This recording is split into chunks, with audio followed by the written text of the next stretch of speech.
OFPG Voices is brought to you by the following sponsors. Board&Dice designs and publishes family and strategy board games. Two of their most recent releases are Tlacuaches and Terracotta Army. They have recently launched their ally program to lend support to underrepresented voices in the hobby. Floodgate Games is the award-winning board game design and publishing collaborative that brought you Point Salad, Calico, Verdant, and the 2022 Spiel des Jahres winner, Cascadia. Floodgate Games will be launching their latest title, Fit to Print, on Kickstarter in late 2022. Visit fit2printgame.com to find out more. Floodgate Games, creating everlasting experiences through gaming.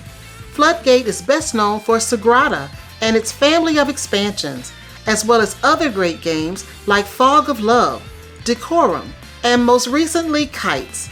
To learn more, visit floodgate.games. Hi everybody, I'm Starla. I'm Regg. And we are Our Fan-Based Games. Voices, yeah. And we are back. Back from the glow of Board Game Geek Con. BGG Con. Yeah, we still with the glow. Yes, we had so much fun. It was a blast. And we met some of our voices. Yes, we did. Yes, we got a chance to meet Tessa for the first time. Yes. And we got a chance to see Daniel again. Yes, we did. And then also Marcus Ross was there. Yes, so he was. Had so much fun. We had the crew. We had some of the crew there. We had some of the crew. Wish we could have brought in all the voices. It would have been great. One day. And then also we saw Rolling Regg just not too long ago. Yes, he came to Omaha. Yes. And we had a chance to visit with him. Yes. So slowly but surely, we're going to get a chance to meet all of the wonderful voices that contribute to this wonderful show. Yes. So this week, everybody, we've got some great people here. Yes, we do. And the lineup is just fantastic. Yes. We just mentioned Roland Regg. Yeah. And Roland Regg is coming up first. And he's going to talk about 3 games. Sushi Go Party. Okay. Enchanted Plumes. Okay. And Viticulture. All right, let's do that. All right. And then after that, we're going to talk about playing solo with Alexis from Alone Not Lonely. Love her. Yeah, so she want to talk about games that can help you get into solo gaming. Okay. And 2 of them she's going to focus on is Fantastic Factories and Horrified. Okay, all right. And then after that, we're going to have Daniel from Tlacuaches in La Mesa. And this week, he wants to discuss 2 games. Illusion. Okay. Can You Trust Your Eyes? Oh. And Silver and Gold, where you're completing a treasure map on these wipeable cards and stuff. So really interesting. It's a popular game. That's a popular game. Yes. And last but not least, here we go. We're going to get Schooled by Group. Yes. With Dr. Tanya Pobuda. Whoa. And she wants to examine, is diversity good business? Yeah. And then she asked the question, if you go woke, do you go broke? Let's hear.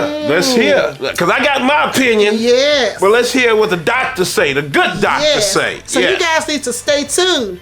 Buckle up, get some coffee, get comfortable, and let's hear what these awesome voices have to say. But family, But first, we got to hear from my lovely wife over here while she drops some knowledge and some wisdom to us with her segment of Good Humans. Here we go. Hi, everybody, and welcome to another segment of Good Humans. This week, as we approach the Thanksgiving holiday, I want to talk about having an attitude of gratitude. So, what is an attitude of gratitude? It is a conscious habit of expressing appreciation for everything in life, big and small. As good humans, knowing how to express gratitude is a habit we should all adopt. Knowing that life is uncertain and it doesn't owe you anything, it just makes sense to be grateful for the good things and even the bad things.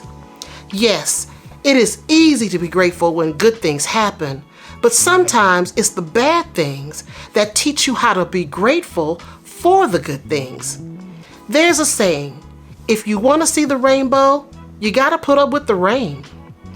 Gratitude is a state of mind. Gratitude can help you better deal with disappointment, anger, and misfortune. When you commit to being grateful for life, health, and strength, It kind of puts things into perspective. I'm not saying that you won't have disappointment or anger or misfortune, but when those times come, just remember that things could be worse, but with time, things will get better. An attitude of gratitude is just something every good human should practice. In the words of Oprah Winfrey, be grateful for what you have and you'll end up having more. If you concentrate on what you don't have, you'll never have enough. And as we always say here at OFPG Voices, our goal is to make this world a better place, one board gamer at a time. What's up, everybody? My name is Reggie, and you can find me at rolling.reggie on Instagram for reels, recommendations, and reviews. Happy Veterans Day, and I want to recognize Native American Heritage Month, and now Thanksgiving is right around the corner. I hope you get to spend some time with loved ones, and while you're there, maybe consider a few of these games from my collection that I believe invoke the spirit of this American holiday. The first game I want to talk about is Enchanted Plumes.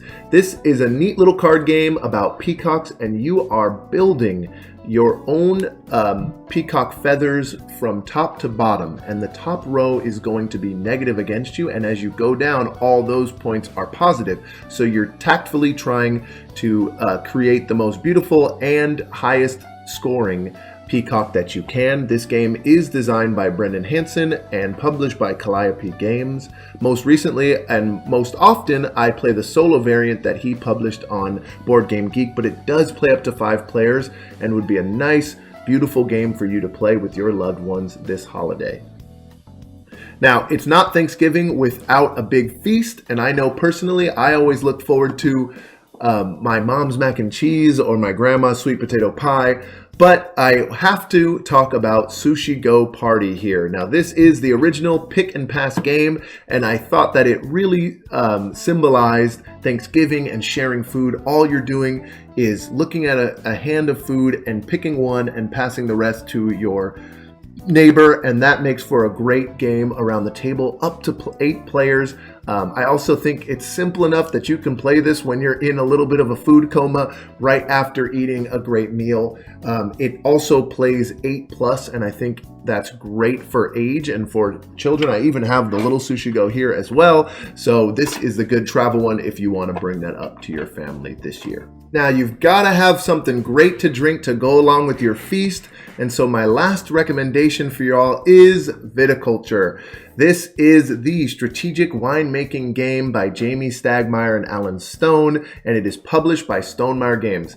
It also happens to be one of my favorite games of all time, as well as my favorite worker placement game. You will be growing grapes, harvesting those grapes, aging the grapes, aging the wine, and selling it to make the best winery you possibly can. It's a very relaxing worker placement game that also I think is approachable enough for people to be a little bit of a gateway game into that next heavy level. I really have loved it, and the components are beautiful. I just have the Essential Edition. I'm really excited to try out Tuscany and also Viticulture World, which is the cooperative version. And that game is an even bigger recommendation from me in terms of Thanksgiving and being with your family and working together. I've only heard great things about it. I just think this is one of the best games out there, and especially if you like worker placement or want to get introduced to it like I did, this is a great place to start.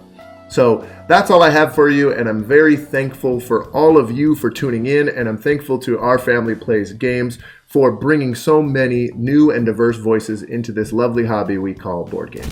Hi guys, your solo gaming pal Lexy here. There is a ton of buzz surrounding the solo community as of lately, and that is a major win for the community.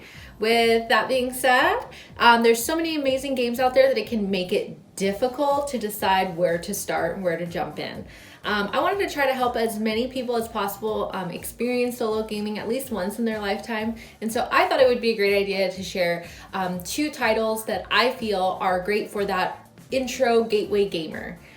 First up, I decided to feature Fantastic Factories.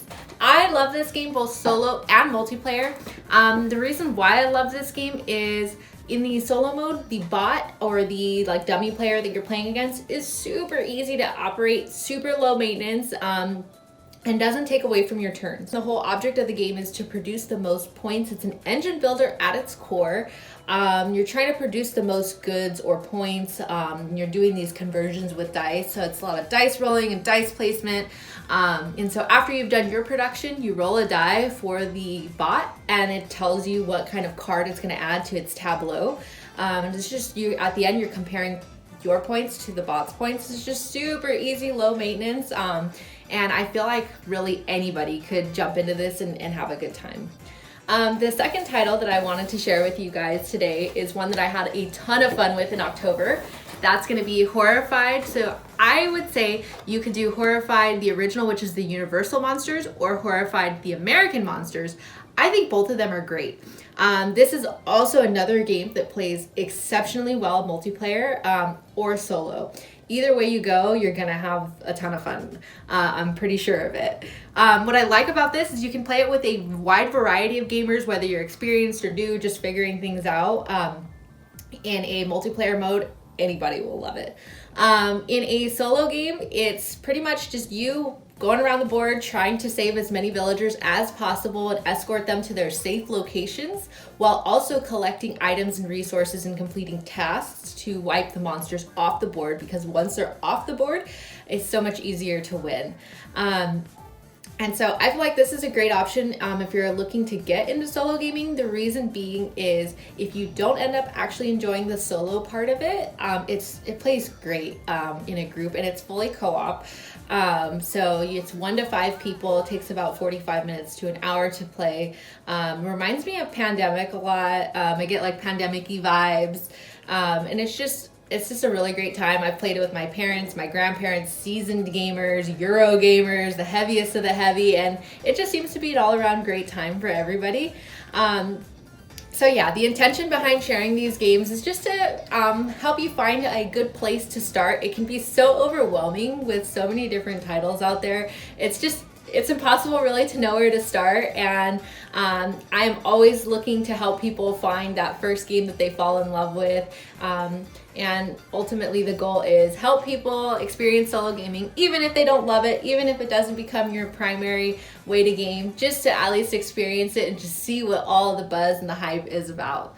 Thanks guys, I hope you have a great Thanksgiving. Bye. Hola Tlacuaches, mi nombre es Daniel y bienvenidos a otro video aquí en Tlacuaches en la Mesa. Y claro, un gran saludo a Our Family Plays Games. ¿Qué creen? Vamos a celebrar el Día de Acción de Gracias. Y una de las tradiciones más importantes que hay en mi familia es sentarnos a jugar juegos que son pequeños, fáciles de aprender y rápidos. Por eso, en esta ocasión les traigo 2 diferentes juegos que van a poder disfrutar ustedes con sus familias o con sus seres queridos durante este Día de Acción de Gracias.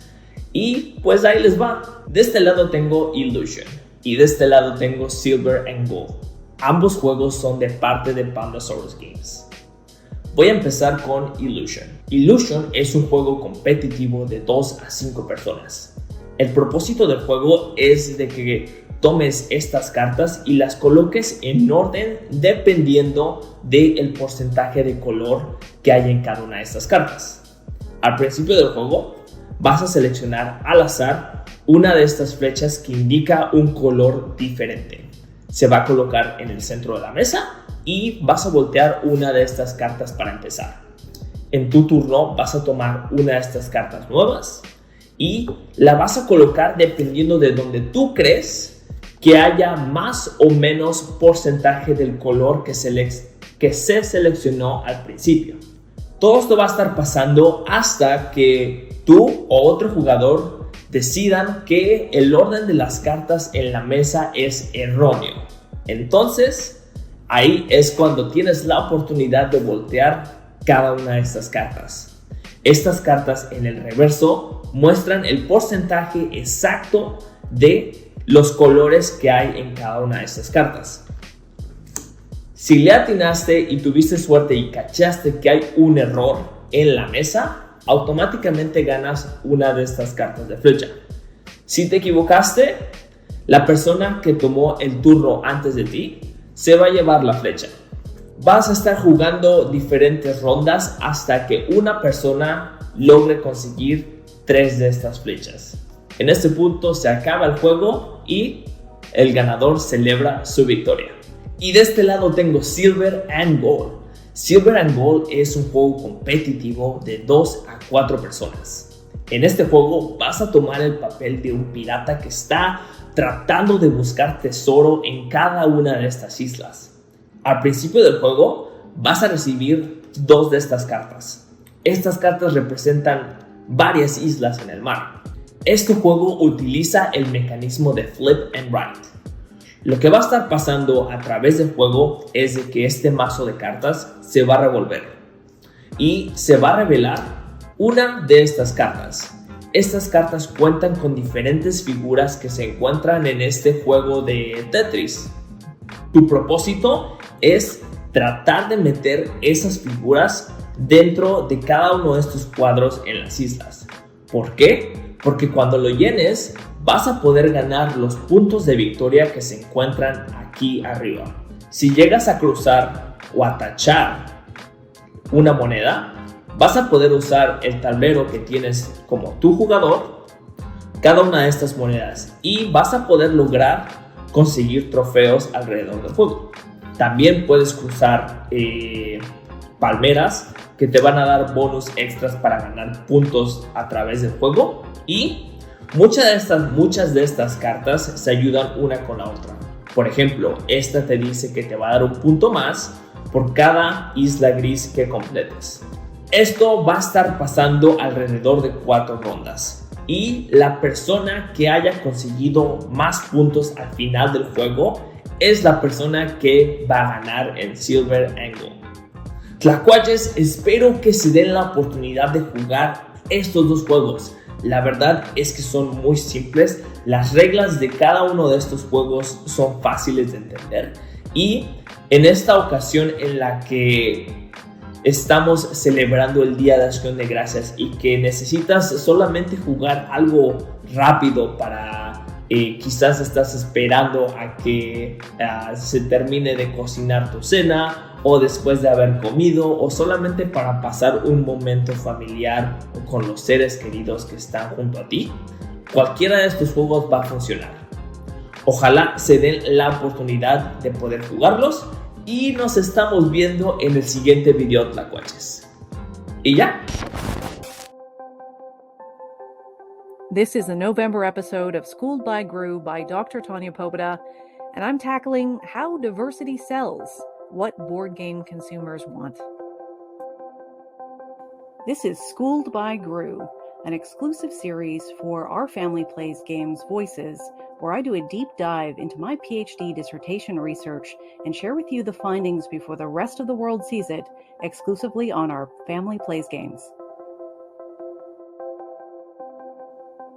Over the course of my research, I have had many discussions online, people asking questions, commenting, and some of them recur. One of them, and this is a quote, sounds a lot like this: made it political, go woke, go broke. And this more thoughtful comment, quote, there is a push from people to include more marginalized groups, and for good reason. The excuse it's just a game should not be acceptable to keep marginalizing already marginalized groups. So I'm going to explore the question, is diversity good business, in the next few slides.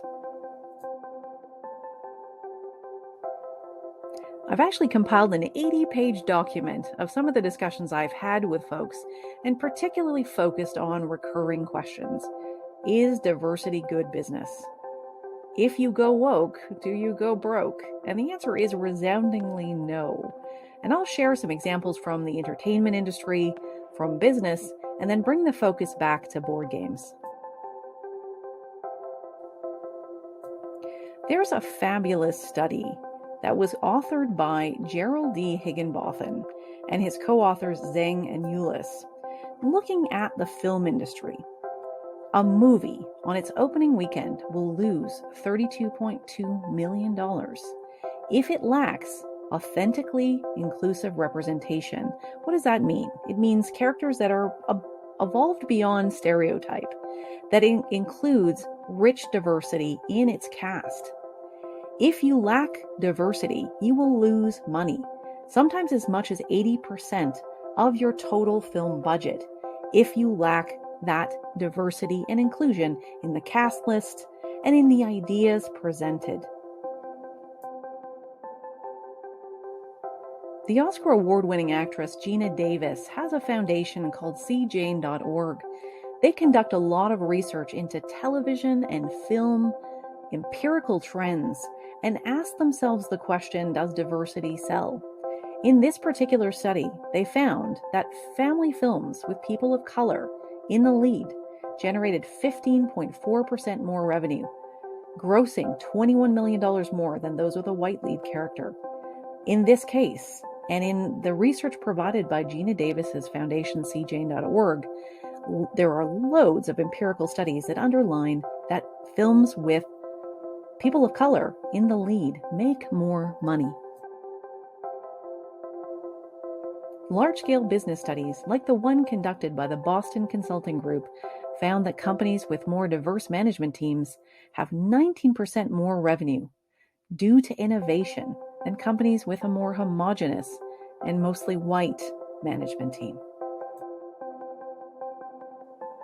I did a survey of 320 die-hard, regular board gamers.